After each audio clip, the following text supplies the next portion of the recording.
Another local employer is punished over violations under the imported labor scheme, this time at Tsim Sha Tsui Chinese restaurant. Tennis star Coleman Wong serves up another milestone, becoming Hong Kong's first player to reach the US Open third round. And Thailand to brace for a bumpy political ride as the court rules to sack Prime Minister Paetongtarn Shinawatra.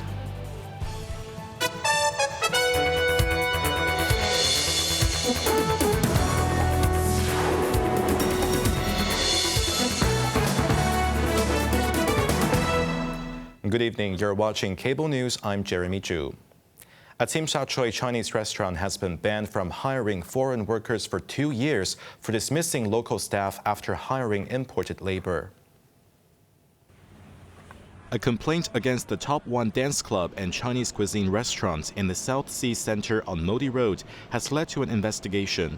Authorities found the restaurant had breached the rules of the enhanced supplementary labor scheme by letting local workers go after hiring foreign ones. This resulted in administrative sanctions against the company, which include revoking all of the company's approved imported worker quotas and barring any new applications for the next 2 years.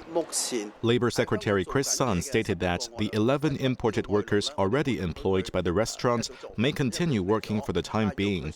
However, if they leave their jobs, their quotas will become invalid. He reminded employers that they must prioritize hiring local workers, and should downsizing be necessary, non-local workers must be released first. Police have taken significant action in a major anti-drug operation, seizing 590 suspected etomidate tablets, 1.5 kilograms of cocaine, 560 grams of ketamine, and 580 grams of cannabis flower, amongst other drugs. The operation led to the arrest of 29 individuals suspected of trafficking dangerous substances, with the youngest being only 13 years old. Chief Inspector Ho Kai-ho from the Kowloon East Regional Headquarters stated that of those arrested, 9 are aged 21 or under, 3 are minors under the age of 18, a group which shockingly includes a 13-year-old boy. Ho said this demonstrates a concerning vulnerability amongst the youth, who are easily exploited by traffickers with the promise of easy money, a situation authorities find deeply troubling. Furthermore, during the operation, police noted that some traffickers are now hiring vehicles and drivers on a full-time basis to facilitate their illicit trade. Investigators have reason to believe these drivers are knowingly participating in these criminal activities. Separately, the city has flagged 338 etomidate drug users in the first half of this year, which is already more than what was recorded in all of last year.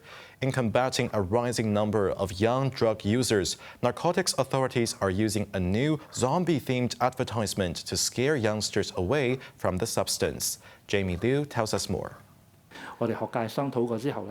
Speaking to invited media outlets, including iCable News, Commissioner for Narcotics Kesson Lee gave updates on the government's anti-etomidate campaign. Among the new measures are TV commercials, which now highlight zombie-like symptoms caused by the adverse effects of the drug, which was earlier proposed to be renamed as zombie oil. Many young people care about their appearance and do not wish their drug-induced zombie state to be filmed and posted online, he added.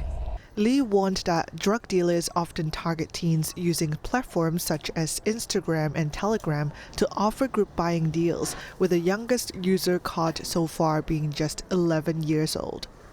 To step up education and prevention efforts, starting this academic year, etomidate will be included in a voluntary drug screening program for secondary schools, where students will have their urine or hair tested. The narcotics had assured parents and educators that the scheme is never to arrest students, but to ensure that they stay away from drugs. Jamie Liu, Cable News. Meanwhile, Singapore has also ramped up a set of new penalties and enforcement measures against vaping and etomidate, expected to kick in on Monday. Starting from September the 1st, the island city-state will classify etomidate as a Class C controlled drug, meaning it will become illegal to traffic, manufacture, import, export, possess, or consume the drug without authorization. Those caught importing the substance will face up to 20 years imprisonment and 15 strokes of the cane. Individuals who sell or distribute etomidate will face maximum penalties of 10 years in jail and 5 strokes. Meanwhile, for those caught consuming etomidate, first-time offenders will be fined 500 to 700 Singapore dollars and must attend a rehabilitation program lasting up to 6 months. Second-time offenders will face 6 months of mandatory supervision, including drug testing and rehabilitation. Individuals aged 16 and over who are arrested 3 or more times will be sent to a drug rehabilitation center for 12 months. Those under 16 will be placed under mandatory supervision. Meanwhile, the fines for first-time offenders caught using e-cigarettes are the same as for etomidate consumption. Those caught a third time or more will be prosecuted and could face a fine of up to 2,000 Singapore dollars. Foreign nationals who break these rules, whether long-term residents or short-term visitors, could face the most severe consequence, deportation and a ban from re-entering the city-state. Back to Hong Kong, hygiene authorities have detected over 5,200 cases of dripping air conditioners as they step up crackdown on the nuisances. District representatives said addressing the issue is particularly challenging in older buildings with subdivided units. Jamie Liu reports. In Mong Kok, these water puddles are a common sight for pedestrians. Looking up to trace the source, you may see water dripping from air conditioners and even a loose drain pipe dangling midair. Speaking to a radio program, Yau Tsim Sha District Councillor Wong Shiming attributed the problem to chaotic aircon piping in subdivided flats, which complicates evidence collection efforts. Kowloon Central lawmaker Kitson Yang said older buildings with non-functioning owners' corporations made repairs impossible. He urged the government to subsidize maintenance work and support mediation efforts alongside law enforcement measures. In Hong Kong, it is an offense for a person to let water drip from the aircon to a point that causes a nuisance. The highest penalty can be $25,000 with a daily fine of $450. Recently, the Food and Environmental Hygiene Department has started using infrared cameras to help catch leaking aircons. It has issued more than 5,200 nuisance notices so far. Jamie Liu, Cable News. Suspended Thai Prime Minister Paetongtarn Shinawatra has become the third Shinawatra to be ousted from office as Thailand's constitutional court has ruled that the former Prime Minister has violated constitutional ethics requirements. Although her conversation with former Cambodian Prime Minister Hun Sen, the origin of the controversy, did not demonstrate dishonest behavior, the court said it violated ethical standards and did not meet the qualifications stipulated by the Constitution, leading to her immediate dismissal. Now the country's Deputy Prime Minister Phumtham Wechayachai will replace Shinawatra before a new vote is held for a new leader.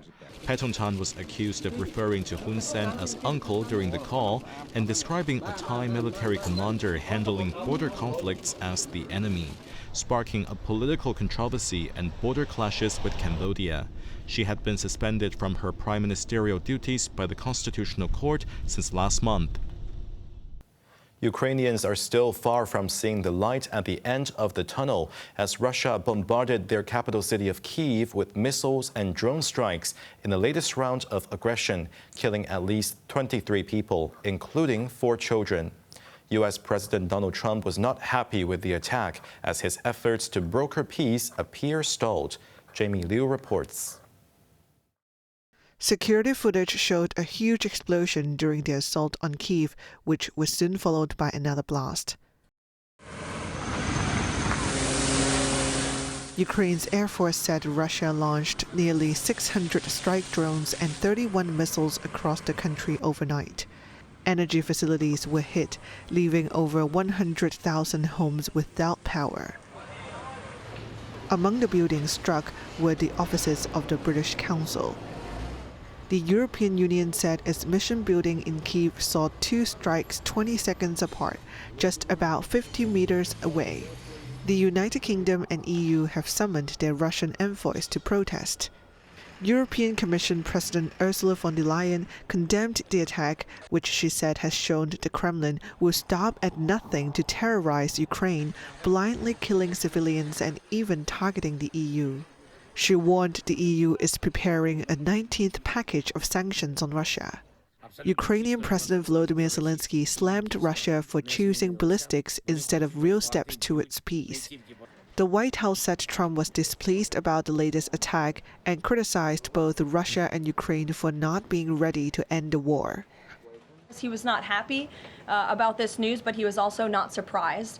These are two countries that have been at war for a very long time. Russia launched this attack on Kyiv, and likewise, Ukraine recently dealt a blow to Russia's oil refineries.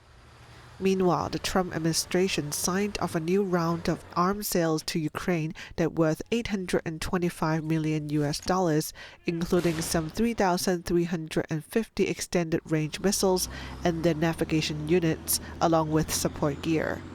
Jamie Liu, Cable News. The doomsday for American budget online shoppers has finally arrived as the permanent scrapping of the U.S.'s de minimis duty-free treatment officially came into effect.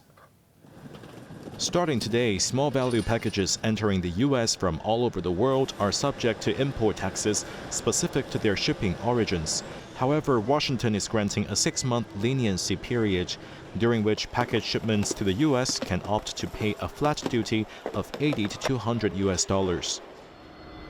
The move broadens the Trump administration's cancellation of the de minimis exemption for shipments from China and Hong Kong in May.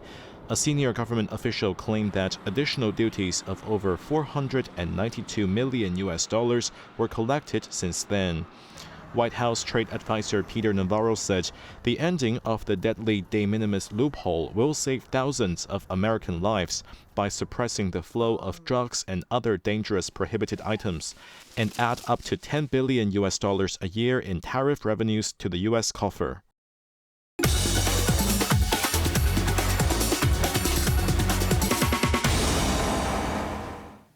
Let's take a look at the stock market. The Hang Seng Index ended the day up 78 points. The government would be launching a new batch of silver bonds for senior investors in the city. The 10th annual offering of the bonds would see $50 billion worth of bonds being issued, with the possibility of increasing the final issue size to the upper limit of $55 billion. The latest batch of silver bonds has a 3-year tenor with a guaranteed annual coupon rate of 3.85%, lower than last year's 4%, with payouts distributed twice a year. Entrance fee per lot costs $10,000, while each buyer can subscribe to a maximum of $1 million worth of the bonds.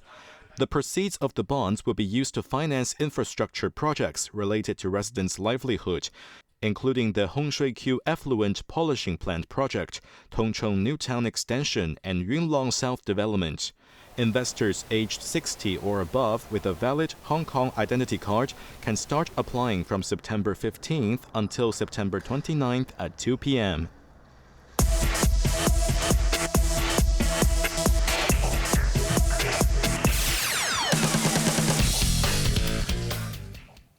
Rising tennis star Coleman Wong made history again by becoming the first Hong Konger to reach the 3rd round of the U.S. Open after a 4-set victory over Australia's Adam Walton. Scarlett Chan wraps up the action. Wong, currently ranked world number 173, took on number 85 Walton in the 2nd round. He started strongly, clinching the first set in a tight tiebreak, 7-5. Carrying that momentum forward, he dominated the 2nd set 6-2 with confidence, including a decisive backhand. Walton fought back in the 3rd set, capitalizing on 2 service breaks to take it 6-4. Despite the setback, the 21-year-old Hong Konger stayed composed under pressure, firing 21 aces and breaking serve 7 times throughout the match. Wong sealed his victory by winning the 4th set 6-4, setting the stage to make history again after 3 hours of play. Super tired, actually. I've never played 4 sets in my life. So yeah, everything is very new for me, so I'm really excited to play Rublev next. So hopefully I can get more support. Wong expressed his hope that this victory would inspire continued support from fans, while noted that such encouragement motivates him in future matches and inspires him through difficult moments. He also extended heartfelt thanks to his team and the fans who traveled to New York to cheer him on, as well as to his family and friends who watched the live broadcast from home. This victory extends his remarkable run from the qualifiers all the way to the round of 32, setting a new benchmark for Hong Kong men's singles player at the Grand Slam. Wong will meet 15th seed Andre Rublev in the knockout stage. Scarlett Chen, Cable News. On to the weather now. Mainly cloudy with a few showers, isolated thunderstorms at first tomorrow. Hot with sunny periods during the day. Temperatures will range between 28 and 32 degrees. That's our news tonight. I'm Jeremy Zhu. Thanks for watching and good night.